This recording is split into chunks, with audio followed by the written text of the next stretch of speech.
For the last year, a lot of us have had more time on our hands, more time at our disposal.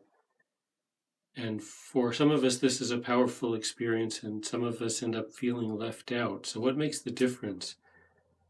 A lot of it comes down to the way you feel about home. If we're spending a lot of time at home, does spending time at home make you feel powerful, or does it make you feel left out? My name is Rick Aster, and I want to take a few minutes to talk about making your home your primary place of power and the one obstacle that may keep that from happening. So let's look at how people have been spending their time this last year. We have some statistics on this. And what do the statistics say? Well, the three biggest things that people are spending their time on more so in the last year than previously are hard liquor, streaming movies, and news. So people are consuming more hard liquor than they have at any time in 25 years. And in a way, this makes sense. If you're staying at home, you don't create a hazard on the roads, let's say, by drinking hard liquor. But still, there's an element of escape in this statistic, I think. And then the streaming movies, this is also an element of escape. People are watching the movies that they always wanted to watch now that they have time. We've had to invent new words to explain how people are spending an entire day watching movies. But this has an element of escape. When you're watching a movie, you're not paying attention to where you are and what you're able to do where you are. And then we've become news junkies. And here, by reading the news, we're putting our power outside of ourselves. So it's not exactly escape, but it's still not bringing the power to where we are.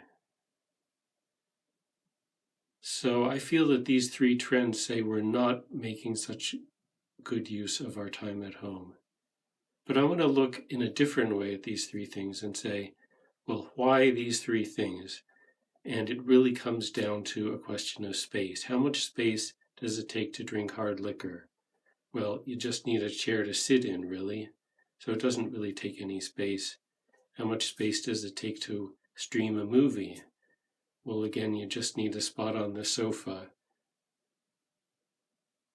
And to watch the news, it's the same thing. Maybe the news takes up even less space than the movie did. So these big trends are that we're doing these things that don't really take any space at all. And why is that? Well, I would say we don't have as much space in our homes as we think we do. So the problem here is we need more space to do the things we would really want to do. I would like to learn shuffle dance, but that's a style of dance I would need a floor to dance on. And you look around my house and there's no floor to dance on. Maybe you'd like to play piano, or you wish you could play basketball, something like that.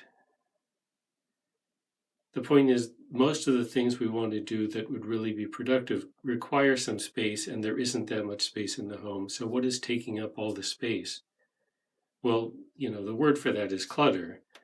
And I would say if we're spending so much of our time on things that don't really relate to the home, that also means that most of the stuff in the home doesn't relate to what we're doing. And the answer here is just to get a lot of the stuff out of the home so that there's room for us to do the things we really want to do. So clutter is this big obstacle that makes our home a place that we feel like we're stuck in. It's the place where we don't feel like we can do very much. If we get rid of the clutter, we have the space to do something in, we'll feel more empowered. And so if your home doesn't feel very powerful to you, that the first thing is to get rid of some of the clutter. So let me talk a little about what is a place of power and how that's not consistent with the idea of clutter.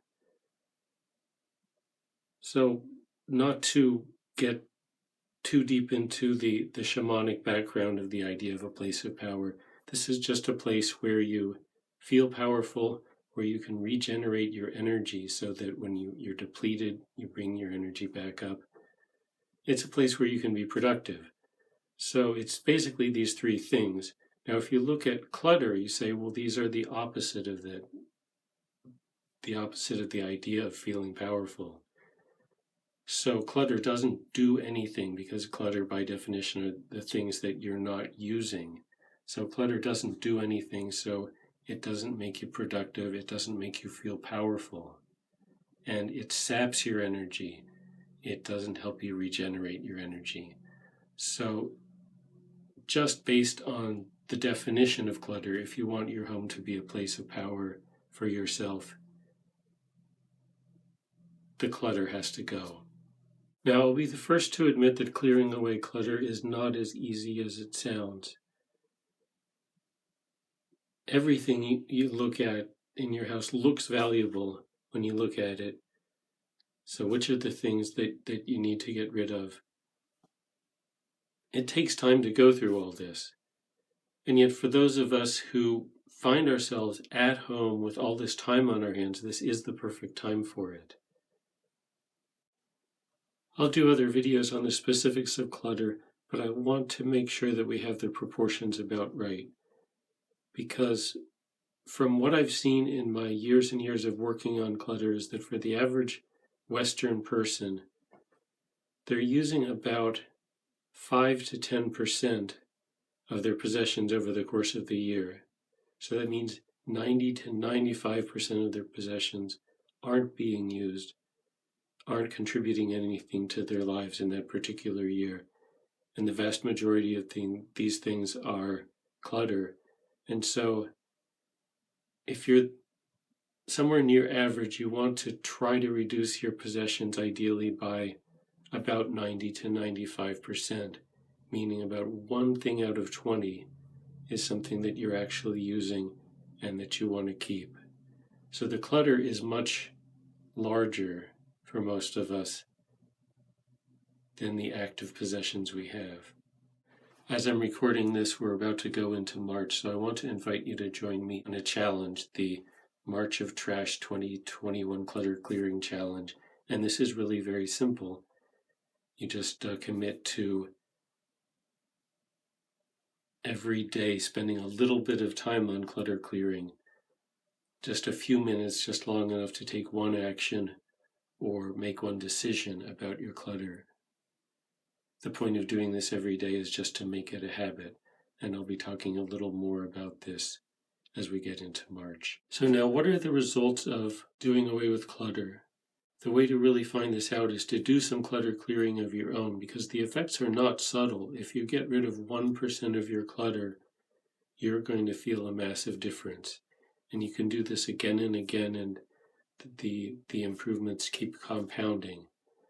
But to say it very briefly, things will feel lighter, they'll look lighter, you'll feel more freedom of action, you'll be able to do the things you wanted to do, and you'll be less inclined to escape from the mass of stuff in your home. You won't be looking for that feeling of escape. You'll be looking for what you can do, what action you can do to make a change. Go far enough with this and your home starts to feel like a place of power. And what that means is when you walk in the door, it reminds you of the things you're able to do. It makes you feel more powerful. You feel more connected with your life. You feel on top of things when you come home. I remember when I went through this distinction myself and I made this change in the way I viewed my home, where it wasn't just a place to escape to, a place where I could come home and collapse, but a place where I was the most free to do the things I wanted to do. So to recap, if you're feeling left out of this powerful time in the world, or if you're feeling stuck at home, the first and primary obstacle you face is probably clutter, and the solution is to clear the clutter, meaning to take the things you're not using out of the home so that you have space for yourself. And by doing this, you make yourself more powerful. You'll feel better about your home, yourself, and your life. You'll start to feel like you're in the flow of things again, that you're part of this movement of power that's sweeping the world right now. And then the challenge in March, it's just simply to focus on clutter clearing every day for a few minutes, just long enough to make one decision or take one action on your clutter. So good luck with that. I'll be back with more details and encouragement, but this is all you really need to get it done.